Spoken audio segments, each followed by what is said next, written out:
Almost everything in Korea, banking, apps, even KakaoTalk's full features, needs one thing first, a Korean phone number. Here's how to get one, step by step. First, understand 본인 인증, or identity verification. It's a system that links your phone number to your official ID, and you need it for almost every app and website in Korea. Your best option depends on your residency status. For short tourist trips, a data-only eSIM or prepaid SIM from the airport is easiest.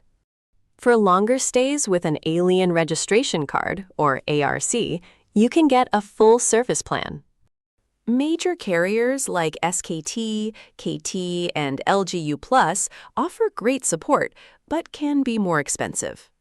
Budget carriers, called MVNOs or Altulpon, use the same networks for a much lower price.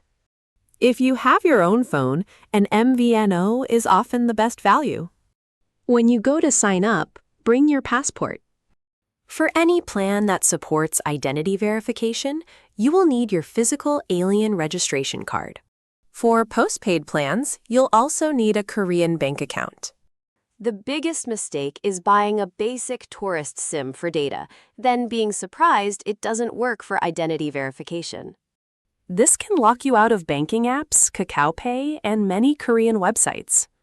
Match your SIM to what you'll actually need it for. For the full guide and links, check the description. We compare carriers, MVNOs, and eSIMs to help you choose the best plan.